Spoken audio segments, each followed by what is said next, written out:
अंबेडकर का मानना था कि यह अनुचित है कि बहुसंख्यक जाति अल्पसंख्यक समूह के अस्तित्व से इनकार करे, लेकिन यह भी उतना ही अनुचित है कि अल्पसंख्यक हमेशा अल्पसंख्यक ही बने रहना चाहे। डॉक्टर अंबेडकर इस बात के सख्त खिलाफ थे कि समाज का कोई भी अल्पसंख्यक तबका हमेशा के लिए अल्पसंख्यक ही बना रहे।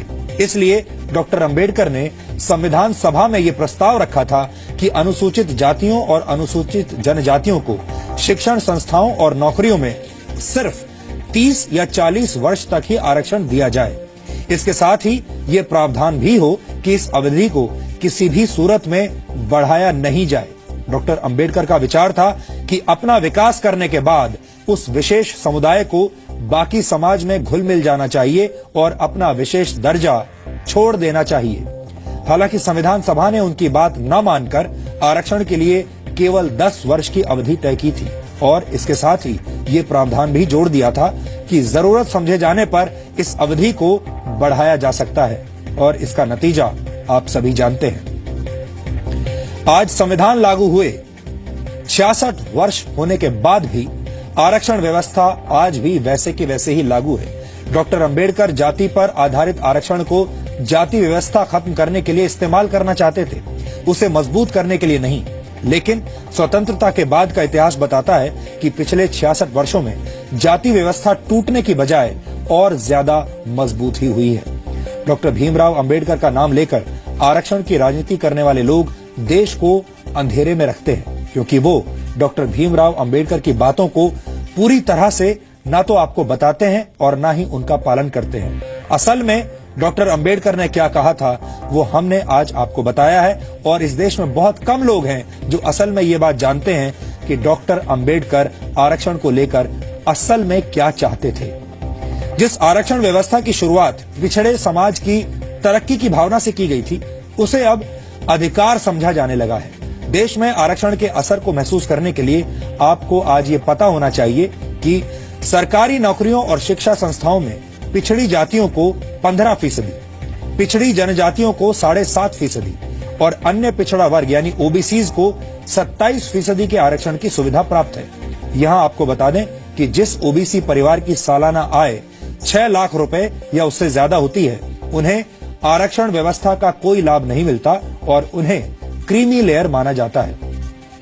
इसलिए बहुत सारे लोग जानबूझकर ये कोशिश करते हैं कि उनकी आय चाहे जितनी भी हो, लेकिन कहीं वो क्रीमी लेयर में ना आ जाए।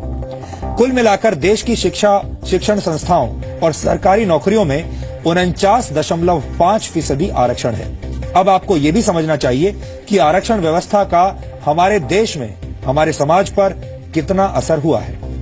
National commission for scheduled caste and scheduled tribes के मुताबिक वर्ष 1959 में केंद्र सरकार की नौकरियों में क्लास 1 अधिकारियों में सिर्फ 1.18% पिछड़ी जातियों से थे। वर्ष 1984 में यह आंकड़ा बढ़कर करीब 7% हो गया। वर्ष 1995 आते आते केंद्र सरकार की नौकरियों में 10% से ज्यादा क्लास 1 अधिकारी पिछड़ी जातियों के हो गए और वर्ष 2011 में यह संख्या और ज्यादा बढ़कर 12.27% हो गई। आपने देखा कैसे 1959 से लेकर 2011 तक ये संख्या लगातार बढ़ती चली गई। यानी एससी और एसटी वर्ग को आरक्षण का फायदा मिला है, ये आंकड़े साफ साफ बताते हैं। हालांकि परफॉर्मेंस यानी प्रदर्शन की अगर बात की जाए तो नतीजों में काफी उतार चढ़ाव देखने को मिलते हैं। वर्ष 2014 में आईआईटी बॉम्बे के छात्रों पर एक स्टडी हुई थी और इस स्टडी के मुताबिक एवरेज क्यूमुलेटिव परफॉर्मेंस इंडेक्स में सामान्य वर्ग के छात्रों को औसतन 8.09 का स्कोर मिला। ओबीसी छात्रों को 6.6 का स्कोर मिला, जबकि एससी एसटी छात्रों को 5.9 का स्कोर मिला। लेकिन जरूरी नहीं कि ऐसा हर बार होता हो और हर जगह होता हो। ये स्कोर अलग अलग केसेस में मौजूद स्तर से अलग भी हो सकते हैं, मौजूदा स्तर से भिन्न भी हो सकते हैं।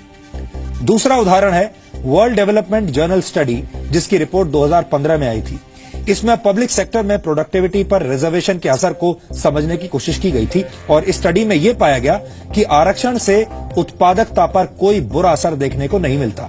यह study Delhi school of economics और अमेरिका की यूनिवर्सिटी ऑफ मिशिगन के 2 प्रोफेसर्स ने भारतीय रेलवे पर 1980 से 2002 के बीच की थी।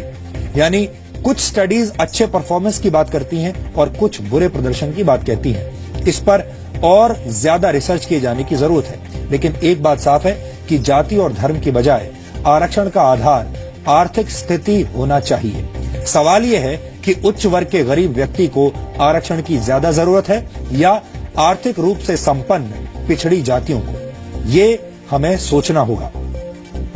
क्या किसी गरीब को इसलिए सामाजिक समानता का अधिकार देने से इनकार किया जा सकता है कि वो सामान्य श्रेणी से ताल्लुक रखता है? इसलिए जानकार मानते हैं कि आरक्षण अगर देना ही है तो आर्थिक रूप से पिछड़े लोगों को देना चाहिए। आरक्षण का दुरुपयोग देश के खिलाफ जाएगा और हमें लगता है कि आरक्षण जैसी व्यवस्थाएं आर्थिक रूप से पिछड़े हुए लोगों के लिए होनी चाहिए, क्योंकि गरीब गरीब ही होते हैं और गरीबी की न तो कोई जाति होती है और न कोई धर्म होता है। हमारे देश की समस्या ये है कि हम हर स्थिति और घटना को धर्म और जाति के चश्मे से देखते हैं। हैदराबाद में एक छात्र रोहित वेमुला की आत्महत्या को दलित छात्र की आत्महत्या कहकर प्रचारित किया गया था। ये अपने आप में बहुत चुभने वाली बात है, क्योंकि अगर कोई घटना दलित छात्र के साथ होती है तो उसे अलग तरीके से देखा जाता है और सामान्य वर्ग के छात्र के साथ अगर कोई घटना होती है तो उसे एक अलग चश्मे से देखा जाता है। और उसके बाद मीडिया भी ये तय करता है कि कौन सी खबर हेडलाइन बनेगी और कौन सी खबर किसी अंदर के पेज में दब जाएगी। यानी आत्महत्या जैसी दुखद घटना का भी जाति के आधार पर बंटवारा कर दिया जाता है। इस विश्लेषण के अंत में हम इस बात पर आज जोर देना चाहते हैं कि जिस तरह दुनिया की सुपर पावर बनने के लिए कोई आरक्षण नीति नहीं है, कोई आरक्षण नहीं होता, उसी तरह कोई देश या समाज सिर्फ आरक्षण के आधार पर आगे नहीं बढ़ सकता।